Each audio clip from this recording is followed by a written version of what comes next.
الشیطان الرجیم بسم اللہ الرحمن الرحیم توکلت علی الحی الذی لا يموت افوض امری الی اللہ ان اللہ بصیر بالعباد وما توفیقی الا باللہ والثالث عشر عطف شیء علی مرادفہ نحو قولہ تعالی انما اشکو بثی وحزنی الی اللہ وزعم ابن مالک ان ذلک قد یاتی فی وَأَنَّ مِنْهُ وَمَنْ يَكْسِبْ خَطِيَّةً أَوْ إِثْمًا ثُمَّ يَرْمِ بِهِ بَرِيًّا فَقَدِ احْتَمَلَ بُهْتَانًا وَإِثْمًا مُبِينًا۔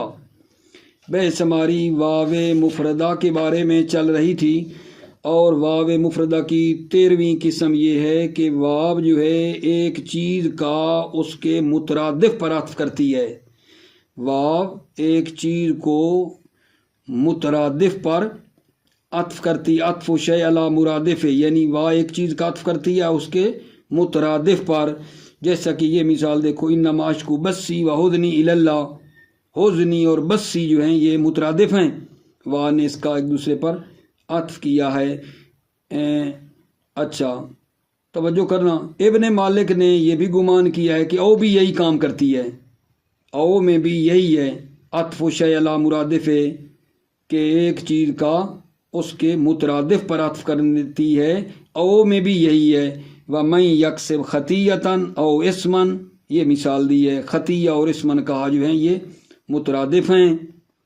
یہ جناب واو مفردہ کی 13ویں قسم ہو گئی میرے عزیزو۔ 14ویں قسم یہ ہے کہ یہ جو واو مفردہ ہے وہ تابع کا جو مقدم ہوا ہے متبوع پر عطف کر رہی ہے۔ کیا بلا کہہ رہا ہوں؟ واو مفردہ کیا کرتی ہے؟ عطف کرتی ہے تابع کا جو مقدم ہے متبوع پر۔ ویسے متبوع مقدم ہوتا ہے، تابع بعد میں ہوتا ہے، یہ واو کا یہ کردار ہے کہ تابع مقدم ہے اور اس کا عطف ہو رہا ہے متبوع پر۔ یہ واو کام کرتی ہے، کیا کرتی ہے بلا؟ عطف کرتی ہے تابع مقدم کا متبوع پر۔ اس کی بھی مثال ہمارے پاس موجود ہے، دیکھو، جماعتو و فوشن غیبتن و نمیمتن خصالن سلاسن لست انہاب مرعوا، یہ ہماری مثال ہے۔ یہاں فوشن تابع ہے اور اس کا عطف کیا ہے، کس پہ اس کا عطف ہو رہا ہے جناب علی؟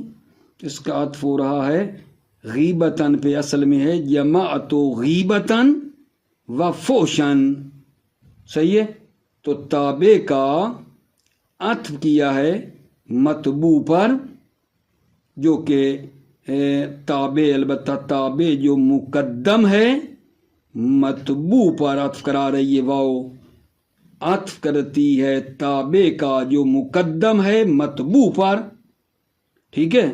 یعنی تابع پہلے متبوع بعد میں، واو اس کا عطف کروا رہی ہے ضرورت کے تحت، ٹھیک ہے؟ اور 15ویں قسم آگا جان واو مفردہ کی 15ویں قسم یہ ہے کہ واو جو ہے عطف المخفوظ علی الجوار، واو جو ہے وہ مجرور کا عطف کرتی ہے، صحیح ہے نا، ہمسائے پر، عطف المخفوظ علی الجوار، واو مخفوظ و مجرور کا عطف کرتی ہے جوار پر، جوار یعنی جو اس کے ہمسائے میں ہے نا، کنارے میں ہے، اس پر اس کا عطف کر رہی ہے، کنارے پہ جو پہلو میں آئے اس والا اعراب اس کو دے رہی ہے۔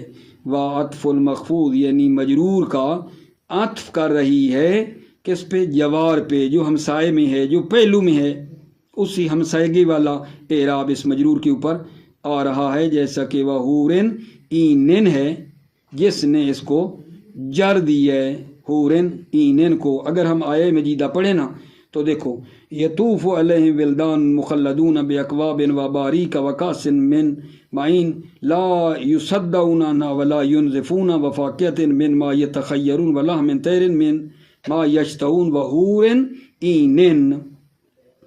یہ جو حور اینن ہے نا، اس کا اصل عطف ہو رہا ہے ولدان مخلدون پر، اس کو ہونا چاہیے تھا مرفوع، یطوف علیہم ولدان مخلدون، ٹھیک ہے، وحور اینن، اس پہ ولدان مخلدون پہ جو عطف ہے، لیکن آپ دیکھو آیا مجیدہ میں آیا ہے حورن اینن، جس نے جر پڑھی ہے حورن اینن، تو بھائی اس کو تو ادھر ولدان مخلدون پہ عطف ہے، یہ کسرہ کیوں آیا؟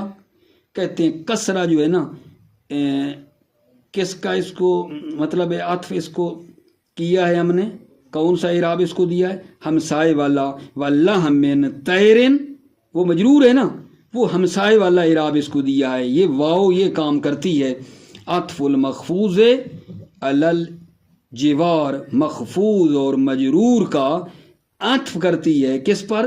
جوار پر، ہمسائے پر، جو اس کے پہلو میں ہے نا اس پر اس کو عطف کرتی ہے۔ ٹھیک ہو گئی بات میرے عزیزوں؟ یہ ہمارا ایک مطلب ہے، پھر اس کے بعد انشاءاللہ مزید دیکھتے ہیں۔ ابھی جو آپ کی خدمت میں عرض کیا ہے 2-3 باتیں ہو گئی ہیں۔ 13ویں قسم واو مفردہ کی یہ ہے کہ واو ایک چیز کا مترادف پر عطف کرتی ہے، بعض نے او کے بارے میں بھی یہی خیال کیا ہے۔ اور 14ویں قسم یہ پڑھی ہے کہ واو تابع کا جو مقدم ہے عطف کرتی ہے متبوع پر، یہ واو کا یہ کردار ہے کہ واو عطف کرتی ہے تابع جو مقدم ہے، پہلے ہے، متبوع پر جو مؤخر ہے اس پر بھی۔ ٹھیک ہے، اس کی مثال بھی دی ہے۔ اور 15ویں واو مفردہ کی یہ بات بتائیے کہ واو عطف کرتی ہے مخفوظ کا ہمسائیگی پر جو اس کے جوار میں ہے۔ ٹھیک ہے، ہمسائیگی والا بھی مطلب اعراب اس کے اوپر آ جاتا ہے، جیسا کہ مثال حورین کی آیا مجیدہ میں آئی ہے۔ توجہ فرمائیے۔ بسم اللہ توکلت علی اللہ حسبی اللہ۔ والثالث عشر عطف الشیء علی مرادفہ، وہ ایک چیز کا عطف کرتی ہے علی مرادفہ مترادف پر، نحو قولہ، جیسا کہ اللہ تعالیٰ کا قول ہے انما اشکو بسی وحزنی الی اللہ، یہاں حزنی کا عطف ہوا ہے بسی پہ واو کے ذریعے، اور یہ دونوں معنی کے لحاظ سے مترادف ہیں۔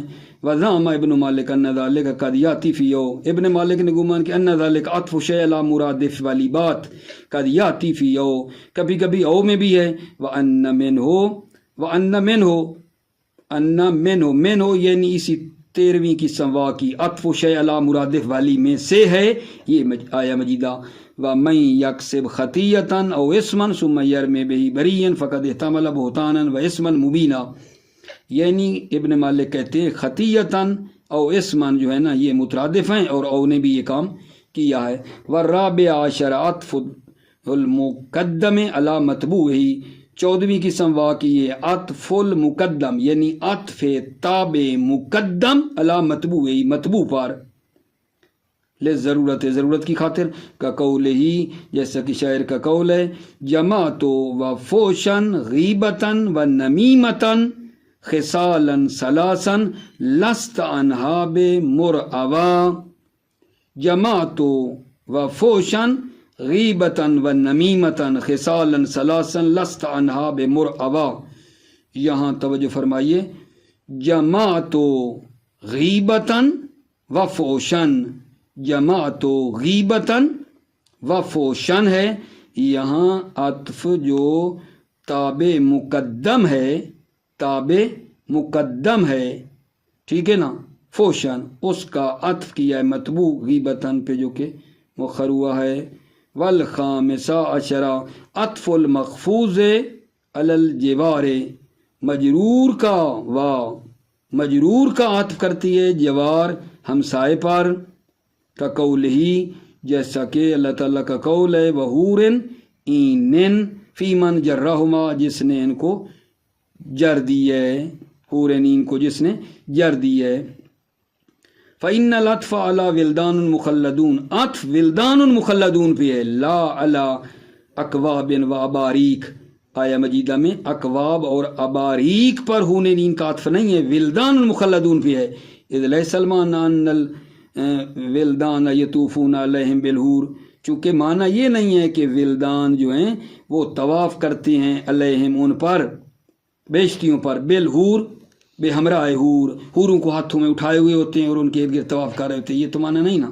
اذ لیس المعنی ان الولدان یطوف علیہم بالحور والذی علیہ المحققون ان خفض الجوار یکون فی النعت قلیلا و فی التوکید نادرا، اور وہ چیز جس پر محققین ہیں، والذی علیہ المحققین، اور وہ چیز جس پر محققون ہیں وہ یہ ہے کہ ان خفض الجوار یکون فی النعت قلیلا، ہمسائیگی، ٹھیک ہے نا، کو خفض الجوار جر دینا، ٹھیک ہے نا، خفض الجوار جو ہے ہمسائے والا اعراب دینا، خفض الجوار ہمسائیگی کو دیکھ کے، یکون فی النعت قلیلا، یہ نعت میں قلیل ہے، وفی التوکید نادرا، تاکید میں نادر ہے، ولا یکون فی النسک، اور یہ نسک یعنی عطف جو نسک ہے اس میں یہ نہیں ہے، ٹھیک ہے نا، لأن العاطف یمنع من التجاور، چونکہ عاطف منع کرتا ہے اس تجاور اور ہمسائیگی سے۔ نہیں، بات کلیئر آخری نہیں ہوئی۔ والذی علیہ المحققون ان خفض الجوار یکون فی النعت قلیلا، محققین اس بات پر ہیں کہ خفض جوار جو ہے نعت میں قلیل ہے، یعنی یہ جو ہمسائے والا اعراب ہے وہ نعت میں ہو، نعت اپنے موصوف والا اعراب نہ لے، بلکہ جو اس نعت کے قریب ہے، جو نعت کے قریب ہے اس والا یہ اعراب لے، یہ قلیل ہے، وفی التوکید نادرا، تاکید میں نادر ہے، ولا یکون فی النسک، اور نسک میں یہ نہیں ہے یہ اعراب ہمسائے والا، لأن العاطف یمنع من التجاور، چونکہ عاطف تجاور اور وہ جو ہمسائیگی ہے اس سے منع کرتا ہے۔ تنبیہ میں یہ بات ہے کہ واو جو ہے مطلق جام کے لیے جو آتی تھی، کبھی کبھی واو مطلق جام سے خارج ہو جاتی ہے، اور یہ استعمال ہوتی ہے با حرف جر کے معنی میں، یہ استعمال ہوتی ہے، یہ کس معنی میں استعمال ہوتی ہے؟ با حرف جر کے معنی میں استعمال ہوتی ہے، واو مطلق جم والے معنی سے خارج ہو جاتی ہے اور با حرف جر کے معنی میں استعمال ہوتی ہے۔ تنبیہ قد تخرج الواو عن افادت مطلق الجمع فتستعمل بمعنی با الجر كقول انت عالم و مالک بیت شاشاتا و درہما، کبھی کبھی واو افادہ مطلق جمع کرنے سے خارج ہو جاتی ہے، پس اس کو استعمال کیا جاتا ہے با حرف جر کے معنی میں، واو ہوتی ہے لیکن معنی جو ہے با جر کے معنی میں آتی ہے، لیکن عمل وہ بائے جر والا نہیں کرتی، صحیح ہے یا نہیں، لیکن ہوتی بائے جر کے معنی میں ہے، کقولہم انت عالم و مالک، یہ وا یعنی با کے معنی میں ہے، آپ زیادہ عالم ہیں اپنے مال کے بارے میں، بیت شاشاتن و درہمن، یہاں بھی وا با کے معنی میں ہے، یعنی بیت شاہ، میں نے بھیڑوں کو بیچا، ہر بھیڑ ایک درہم کے مقابلے میں۔ اس کے بعد ثانی و ثالث من اقسام الواو ہے، ٹھیک ہے نا، دوسری اور تیسری قسم وا کی اقسام جو ہے اس کو پھر ہم الگ کر لیتے ہیں۔ موفق مید رہو، سلامت رہو، السلام علیکم ورحمۃ اللہ وبرکاتہ۔